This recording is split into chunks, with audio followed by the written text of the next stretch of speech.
to rope in his other police friends to repurpose a village community hall. And what did he want to repurpose this into? But a library and a study hall. So this idea was of course appreciated, and Mr. Lal Bahar soon, over a year, set up some 200 libraries in 500 villages in 7 states today. So I'd like to request Mr. Bahar to please his presentation.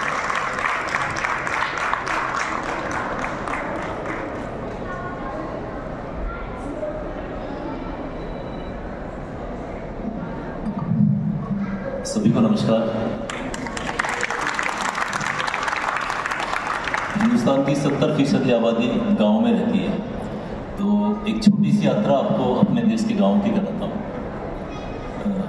एक गांव की कहानी जो 3 साल में 500 से ज़्यादा गांवों की कहानी बनी और 2027 तक देश के हर गांव की कहानी बनने जा रही है। मेरा गाजियाबाद डिस्ट्रिक्ट में गांव पड़ता है, मैम ने बताया भी गनौली, लौनी तहसील में, यूपी स्टेट। गनौली गांव में एक पंचायत घर था जो बिल्कुल खंडर पड़ा हुआ था, उसका कोई इस्तेमाल नहीं होता। तो एक दिन हमारे गांव में जो सरकारी नौकर रहते हैं, सरकारी कर्मचारी रहते हैं, उन्होंने योजना बनाई कि क्यों ना इस खंडर पड़े इमारत को एक पुस्तकालय में बदल दिया जाए। हम अपने गाँव के प्रधान के पास पहुँचे, आतम सिंह हमारे प्रधान जी थे। हमने उनसे कहा कि क्या इसमें हम एक लाइब्रेरी बना सकते हैं? तो उन्होंने कहा बिल्कुल बना लीजिए, लेकिन मेरे पास पैसा नहीं है, सरकारी पैसा हमारे पास नहीं है। हमने कहा कोई प्रॉब्लम नहीं है सर, पैसा हम आपस में इकट्ठा करेंगे। तो हमारे गांव के सरकारी कर्मचारियों ने 5 लाख रुपए आपस में इकट्ठा किया अपने खुद के पैसे से, और उस 5 लाख रुपए से हमने सबसे पहले उस इमारत को रिनोवेट किया, उसको अच्छे से बनाया, और फिर उसमें एक मॉडर्न लाइब्रेरी बनाई जिसमें हमने AC भी लगवाया, CCTV कैमरे लगवाए, वाईफाई लगवाया, और क्यूबिकल स्पेस भी हमने हर एक बच्चे को दिया। तो गांव की आपसी भागीदारी से लाइब्रेरी बनकर तैयार हुई, जिसमें 70 बच्चों के बैठने का स्पेस था। एक सप्ताह के भीतर ही इसमें 100 से 150 बच्चे पहुंचने लगे, 100 to 150 स्टूडेंट्स, जबकि इसमें बैठने की जगह थी खाली 70 बच्चों। तो जितने बच्चे बाहर बैठे होते थे उतने ही बच्चे लाइब्रेरी के बाहर भी खड़े होते थे। तो हमने सोचा कि इन बच्चों का क्या किया जाए। जब पता किया तो जानकारी हुई कि ये बच्चे आसपास के गांवों से आने लगे, क्योंकि इस लाइब्रेरी में सारी फैसिलिटीज़ थी और इसमें कोई फीस नहीं थी, और ये 24 घंटे खुली रहती थी। तो अब हमारे पास 2 ऑप्शन थे, या तो हम बाहर एक टैग लगा देते, एक बोर्ड लगा देते, this library is only for this village boys and girls, या दूसरा ऑप्शन ये था कि हम उनके बारे में भी कुछ सोचते। तो हमने योजना बनाई कि जो काम हम अपने गाँव में कर सकते हैं, क्या हम दूसरे गांव में जाके ये बात हम लोगों से नहीं कर सकते कि जैसे हमने अपने गांव में कोई चीज़ बनाई है, क्या आप नहीं बना सकते? हमने एक टीम बनाई ग्राम पाठशाला के नाम से, जिसमें सारे सरकारी कर्मचारी थे और ज़्यादातर पुलिस के लोग थे, पुलिस के लोग और टीचर्स। हम एक छोटी सी टीम बना के, जिसमें शुरू में 5 से 10 आदमी थे। हम गौतम बुद्ध नगर का जिले में गाँव पड़ता है बम्बावड़, हम उस गाँव में पहुँचे और हमने वहाँ लोगों से जाके बात की कि क्या ऐसी लाइब्रेरी आप अपने गाँव में नहीं बना सकते? तो उन्होंने हमें कहा कि आप इंसान नहीं, आप तो भगीरथ हो, आप हमारे गांव के बारे में इतना कैसे सोच सकते हो, आप तो किसी दूसरी धरती के लोग। और हुआ ये कि उन्होंने हमारे सामने ही आपस में चंदा इकट्ठा किया और 2 लाख रुपया आधे घंटे की मीटिंग में इकट्ठा हो गया। उस 2 लाख रुपये से उस गाँव में भी इतनी शानदार लाइब्रेरी बनी, वो भी ऐसे ही चली, उसी मॉडल में बनी, और उसमें बच्चों की ऐसी भीड़ लगी। धीरे धीरे हमें हौसला मिला, जिस गांव में लाइब्रेरी बनती गई वहाँ से 2-4 सरकारी कर्मचारी, प्राइवेट नौकरी करने वाले लोग, पुलिस के लोग, टीचर्स, प्रोफेसर्स, डॉक्टर्स, इंजीनियर्स, वो हमारे साथ हुए, और धीरे धीरे पिछले 3 साल में हम देश के 7 राज्यों में मैडम 500 से ज़्यादा गाँव में लाइब्रेरीज बना चुके हैं। और जब हमें लगा कि हमें समर्थन मिल रहा है, लोग लाइब्रेरीज बना रहे हैं, तो हमने कहा कि अब हम देश के हर गांव में लाइब्रेरी बनवाएंगे। हम अपनी पीठ के पीछे लिखवा के चलते हैं 6,64,369 लाइब्रेरीज, और हमारा सपना है कि हम हिंदुस्तान को पुस्तकालयों का देश बनाएंगे।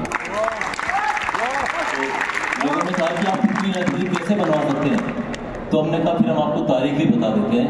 हम 2027 में जब अपना रिपब्लिक डे मनाएंगे, इंडिपेंडेंस डे मनाएंगे 15 अगस्त को, तो तब तक देश के हर गाँव में लाइब्रेरी होगी। लोगों ने कहा तो सरकार नहीं कर सकती।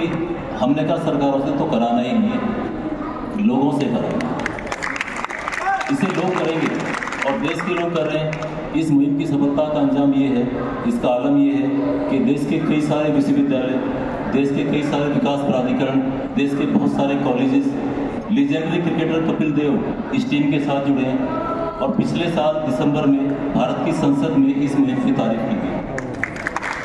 देश के प्रधानमंत्री इस मुहिम के बारे में जानते हैं और आपके बीच में बहुत सारे वॉलंटियर जो आपको इस टी शर्ट में दिखे हैं, ये सारे लोग या तो पुलिस के अधिकारी हैं या प्रोफेसर्स हैं, इंजीनियर्स हैं, डॉक्टर्स हैं, टीचर्स हैं और हमने हजारों ऐसे लोगों को अपने साथ जोड़ा है जो इस मुहिम को आगे लेके जा रहे हैं। अभी हम देश के 7 राज्यों में हैं और हमारा सपना है कि हम 2027 तक इसको पूरा करें। ये लाइब्रेरी गांव के लोग आपसी सहयोग से बना रहे हैं और आपने नालंदा और तक्षशिला का जिक्र किया, कल भी कई पैनलिस्ट ने जिक्र किया, जिस तर्ज पे नालंदा और तक्षशिला चलते थे उसी तर्ज पर ये पुस्तकालय चल रहे हैं। गांव के लोग आपसी चंदे से इन्हें बना रहे हैं, जैसे धार्मिक स्थल बनते हैं ऐसी लाइब्रेरी बनाई जा रही है। और गांव में जब भी कोई शादी होती है, किसी भी शादी में जब बेटी विदा होती है तो गांव में एक परंपरा होती है कि आपको हम कुछ दान दे के जाएंगे। तो पूछते हैं दान किस चीज़ के लिए दें, तो लोग कहते हैं कि गांव में एक मंदिर है, एक मस्जिद है, उसके लिए थोड़ा थोड़ा दे दीजिए। अब लोग बोलते हैं कि गांव में मंदिर भी है, मस्जिद भी है और एक लाइब्रेरी भी है।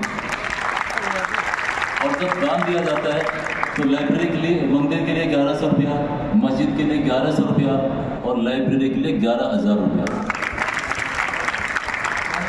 जितनी भी 500 लाइब्रेरीज बनी है, इनमें गांव की जो नौजवान टीम है जो उसको चलाती है, उनके पास इतना पैसा है कि वो हर महीने बच्चों से जाके पूछते हैं कुछ जरूरत तो नहीं है, तो बच्चे कहते हैं सब कुछ है, बुक्स भी हैं, वाईफाई भी है, CCTV भी है, अच्छी आरामदायक कुर्सियाँ भी हैं।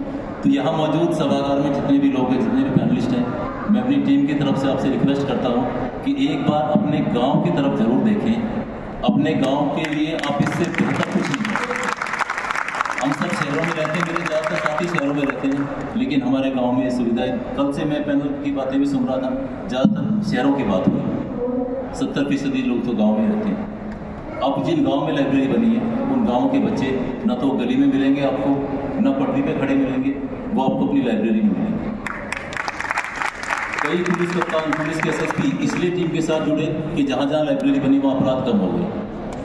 कई जिला मजिस्ट्रेट हमारे टीम के साथ जुड़े हैं, DGP रैंक के ऑफिसर, सेक्रेटरी रैंक के ऑफिसर्स, मतलब हजारों ब्यूरोक्रेट्स, IAS IPS ऑफिसर सब इस टीम का हिस्सा हैं। कल मैडम आपके यहाँ जितना भी सिक्योरिटी का इंतजाम लगा हुआ था दिल्ली पुलिस का, वो सारे ऑफिसर्स इस टीम के साथ जुड़े।